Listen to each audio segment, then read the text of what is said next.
Have you ever watched a basketball game and walked away talking less about the final score and more about one single moment? That's exactly what happened after the Indiana Fever faced the Phoenix Mercury. Fans weren't celebrating highlights or debating strategy. Instead, everyone was asking the same question. How did one of the biggest stars in women's basketball take multiple hard hits, leave the game injured, and see almost nothing called in real time? What made the situation explode across social media wasn't just the contact itself. It was everything that happened before, during, and after the game. Comments from coaches, reactions from players, the league's review, and the punishment that followed all combined into one of the biggest WNBA debates of the season. And once people started putting every piece together, the conversation became much bigger than a single foul. Before we go any further, let me know what you think. Did the league make the right decision, or should the punishment have been much more severe? Drop your opinion in the comments because this debate has divided basketball fans everywhere. The game itself started exactly how Indiana hoped it would. Caitlin Clark looked confident from the opening possession, knocking down deep shots, attacking the rim, and creating easy opportunities for her teammates. Every time Phoenix made a run, Clark answered with another big play. She looked completely in control, and for a while it felt like the Fever had all the momentum. That's why what happened next shocked everyone watching. During one sequence in the second quarter, Clark ended up on the floor after battling for position. As players scrambled around her, contact followed. There was immediate discussion among fans about whether multiple actions during that possession deserved whistles. Television replays were shown repeatedly, and within minutes, social media was flooded with clips from different angles. Some viewers believed the officials completely missed obvious fouls. Others argued it was simply physical playoff-style basketball. Either way, one thing was undeniable. The officials allowed play to continue without stopping the action, and that decision instantly became the biggest talking point of the night. But that wasn't the only moment that raised eyebrows. Later in the game, Clark attempted another three-pointer before landing awkwardly after defensive pressure. She immediately appeared uncomfortable and could be seen grabbing at her back. Even though she stayed in briefly, it became clear something wasn't right. During a timeout, she headed toward the locker room, and not long afterward, Indiana announced she would not return. For Fever fans, that news completely changed the mood inside the arena. Indiana wasn't being blown out. This wasn't garbage time with the result already decided. The game was incredibly close and every possession mattered. Clark had already piled up points and assists while controlling the offense, making it look like another signature performance was on the way. Losing her in such a tight contest felt like watching the engine disappear from a race car halfway through the competition. When the final buzzer sounded, Phoenix escaped with a narrow victory, but almost nobody was talking about the score anymore. Instead, everyone wanted answers. Why weren't those plays reviewed during the game? Why did the officiating crew allow play to continue? And would the WNBA step in afterward? The following day, the league finally responded. After reviewing video from the game, the WNBA upgraded one of the incidents to a flagrant 2 foul and announced a 1-game suspension for Alyssa Thomas. The league stated that the punishment was based on reckless contact involving Clark's throat area. That announcement answered one question, but created 10 more. Supporters of the decision argued the league had followed its rules and issued the proper discipline. Critics believed 1 game wasn't nearly enough, especially considering how much attention the incident had received. Across television shows, podcasts, and social media, opinions were everywhere. Some fans believed the punishment should have been several games. Others felt the officials, not just the players, deserved scrutiny for missing the play in real time.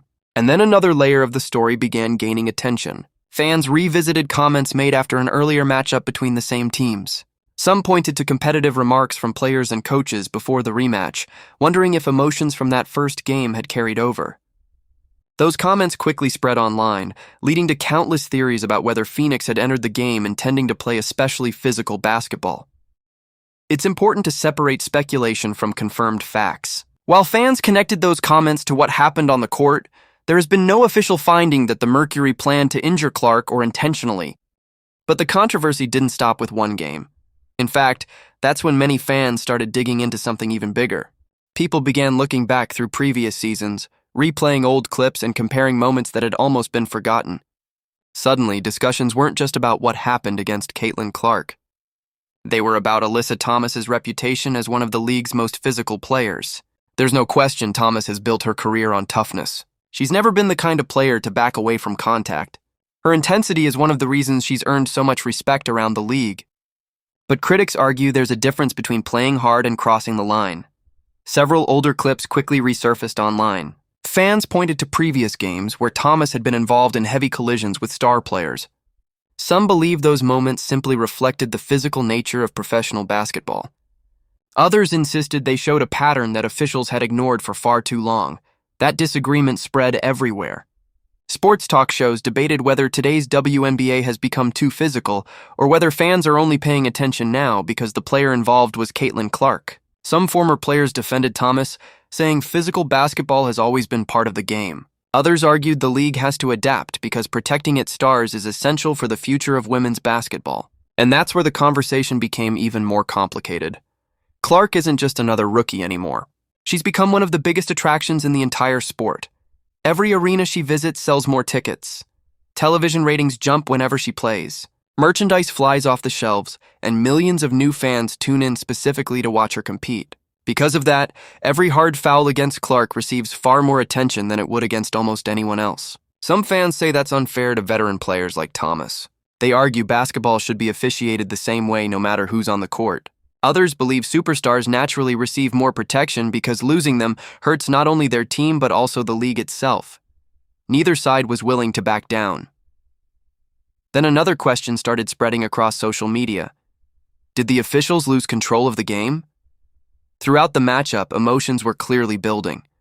Players were talking after nearly every whistle. Bodies were hitting the floor. Coaches were frustrated. The intensity kept rising possession after possession.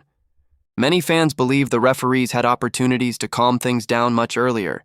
A technical foul, a flagrant review, or simply calling tighter contact might have prevented the game from reaching such a heated level. Instead, frustration continued to grow until nearly every possession felt personal. Indiana head coach Stephanie White didn't hide her disappointment after the game. During her media session, she criticized several non-calls and made it clear she believed Clark deserved better protection.